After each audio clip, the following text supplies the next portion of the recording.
Kontrak adalah kesepakatan antara dua belah pihak yang secara hukum mengikat. Dalam proyek konstruksi, kesepakatan kontrak adalah perjanjian antara pemilik atau owner dan penyedia jasa atau kontraktor. Resiko adalah keadaan di mana situasi yang tidak menguntungkan dan terjadi kerugian. Faktor-faktor dalam resiko konstruksi dibagi menjadi 7. Yang pertama adalah pekerjaan fisik, yang kedua adalah hambatan, yang ketiga adalah pengawasan, yang keempat adalah kecelakaan kerja dan personil, yang kelima adalah faktor luar, yang keenam adalah pembayaran konstruksi, serta yang ketujuh adalah hukum. Dalam banyak kejadian, resiko kontrak adalah resiko yang berdampak sangat serius bagi kinerja biaya proyek. Sebagian besar resiko kontrak terjadi sebagai akibat dari kontrak yang tidak seimbang, di mana kontrak tersebut tidak mengikuti standar-standar kontrak. Kontrak diubah standarnya dengan menekankan penyedia jasa. Pasal-pasal yang krusial diubah dalam rangka mengalihkan resiko ke pihak penyedia jasa yang tidak seharusnya dan bukan pihak yang tepat untuk menanggung resiko tersebut. Tekanan dari pemberi tugas dan tingkat kompetensi yang tinggi menyebabkan posisi tawaran yang lemah dan penyedia jasa lalu dengan terpaksa menyetujui unblank kontrak tersebut.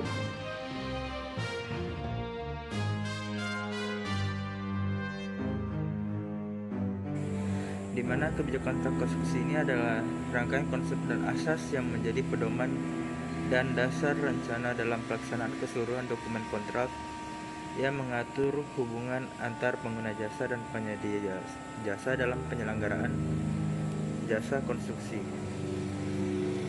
Terbitnya Undang-Undang Nomor 2 Tahun 2017 tentang jasa konstruksi perlu disajikan dalam momentum untuk memutakhirkan kebijakan terkait pengadaan, khususnya kebijakan usaha di sektor konstruksi yang meliputi klasifikasi dan kualifikasi usaha, apalagi dalam bidang registrasi dan lisensinya.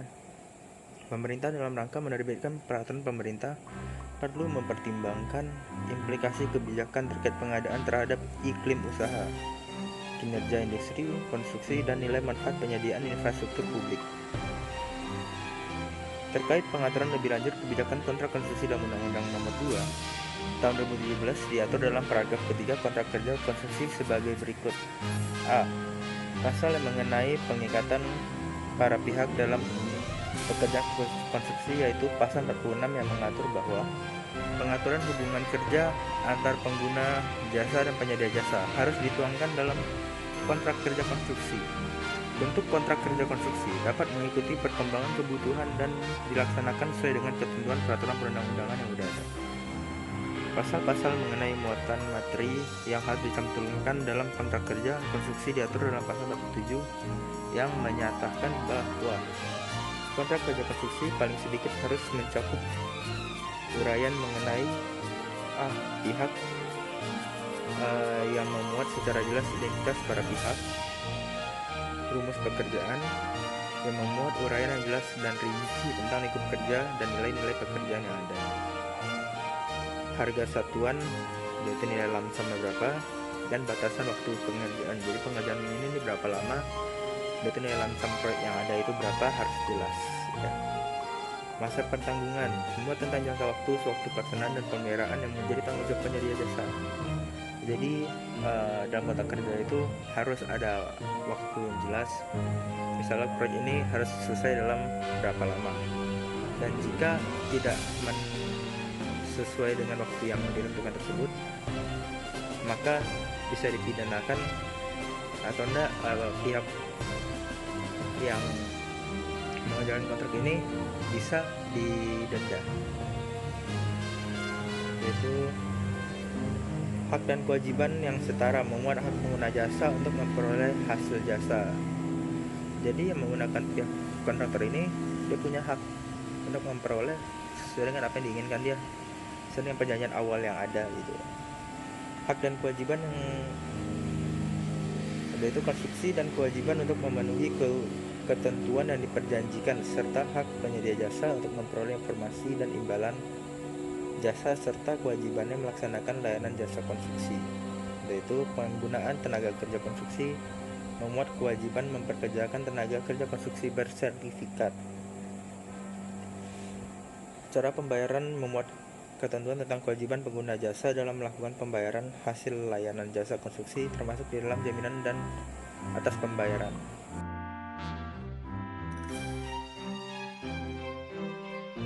Tentang Peraturan Presiden Nomor 54 Tahun 2010 tentang pengadaan barang atau jasa pemerintahan. Salah satunya adalah Peraturan Presiden ini menyatakan bahwa pengadaan barang atau jasa pemerintahan yang efisien dan kompetitif sangat diperlukan bagi ketersediaan barang atau jasa yang terjangkau dan berkualitas, sehingga akan berdampak pada peningkatan pelayanan publik. Untuk mengatur, mewujudkan pengadaan barang atau jasa pemerintahan, demikian perlu pengaturan mengenai tata cara pengadaan barang atau jasa yang sederhana, jelas dan komprehensif sesuai dengan tata kelola yang baik, sehingga dapat menjadi pengaturan yang efektif bagi para pihak yang terkait dengan pengadaan barang atau jasa pemerintahan. Kebijakan regulasi lainnya terkait asas kontrak kerja konstruksi. Ada 5 asas hukum utama yang harus diperhatikan dalam mempersiapkan kontrak, yaitu yang pertama, asas kebebasan berkontrak. Asas kebebasan berkontrak terdapat dalam pasal 1338 KUHP Perdataan yang berbunyi, semua perjanjian yang dibuat secara sah berlaku sebagai undang-undang bagi mereka yang membuatnya. Yang kedua ada asas konsensualisme. Asas konsensualisme dapat disimpulkan pada pasal 1320 ayat 1 KUHP Perdataan, dan pasal tersebut ditentukan bahwa salah satu syarat sahnya perjanjian adalah adanya kata kesepakatan antara kedua belah pihak. Yang ketiga ada asas kepastian hukum. Asas kepastian hukum merupakan asas yang berhubungan dengan akibat perjanjian. Asas kepastian hukum merupakan asas bahwa hakim atau pihak ketiga harus menghormati substansi kontrak yang dibuat oleh para pihak sebagai layaknya sebuah undang-undang. Yang keempat ada asas itikat baik. Asas itikat baik tercantum dalam pasal 1338 ayat 3 KUHP Perdataan yang berbunyi, perjanjian harus dilaksanakan dengan itikat baik. Asas ini merupakan asas bahwa para pihak yang pihak kreditur dan debitur harus melaksanakan substansi kontrak berdasarkan kepercayaan atau keyakinan yang teguh maupun kemampuan baik dari para pihak. Asas kepribadian atau personality. Asas kepribadian merupakan asas yang menentukan bahwa seseorang yang akan melakukan atau membentuk kontrak hanya untuk kepentingan perseorangan saja. Pertimbangan untuk membentuk legislasi semu haruslah benar-benar cermat karena keadaan mendesak yang mengharuskan pemerintah segera melakukan sebuah legislasi atau aturan, karena tidak ada peraturan perundang-undangan yang dapat dipakai oleh pemerintah sebagai dasar perbuatan hukum permasalahan yang hendak dilakukan. Ingat, asas legislasi.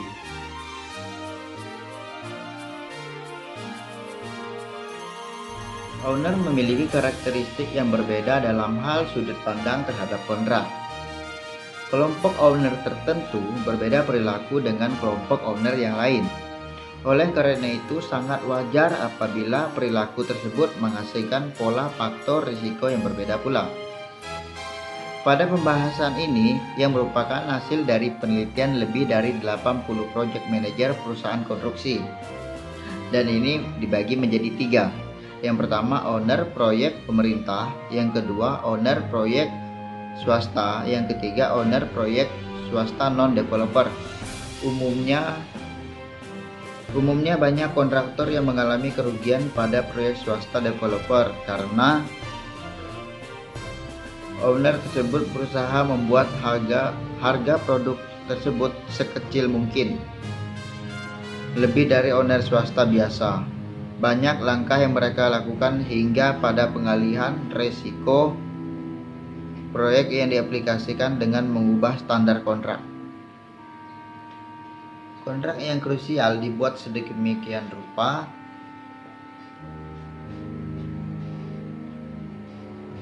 hingga semua risiko dialihkan ke kontraktor. Mereka tidak menyadari bahwa ini hanyalah menciptakan hidden cost yang kemudian akan dirasakan kemudian hari.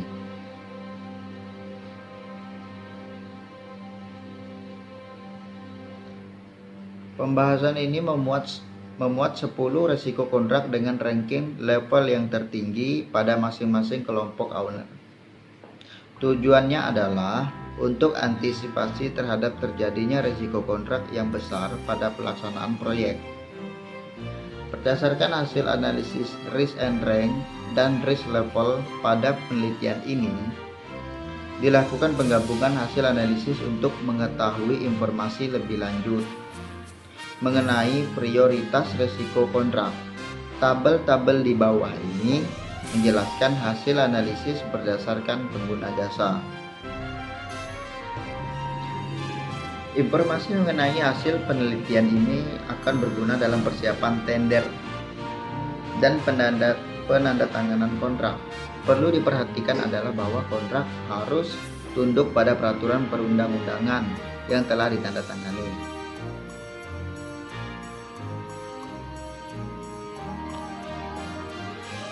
Udah.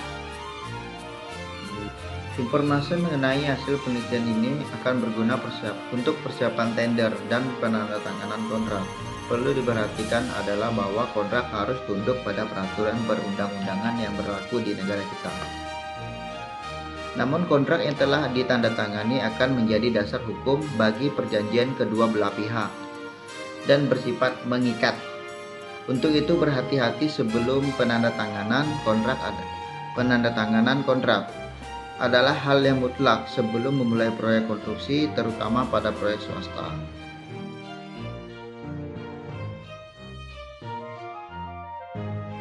Pertimbangan risiko pada kontrak konstruksi. Risiko ditanggung siapa?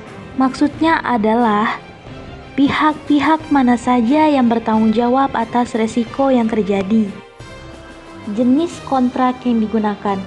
Ada beberapa jenis kontrak yang bisa digunakan dalam proyek, yaitu harga satuan kontrak atau unit price kontrak.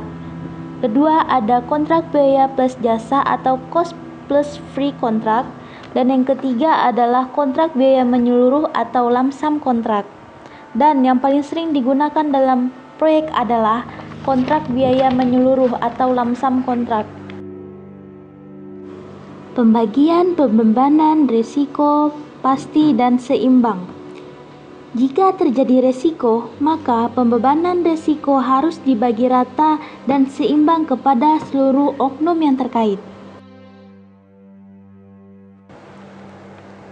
Dan yang keempat adalah jika terjadi hal buruk, bagaimana penanganannya?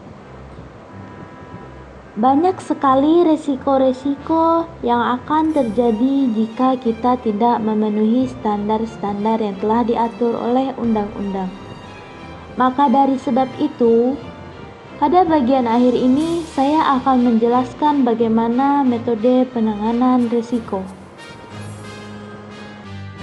Metode penanganan risiko atau mitigasi risiko adalah tindakan yang dilakukan untuk menghilangkan atau mengurangi risiko yang telah teridentifikasi. Ada 4 cara untuk melakukan mitigasi risiko, antara lain: yang pertama adalah risk retention atau menahan risiko.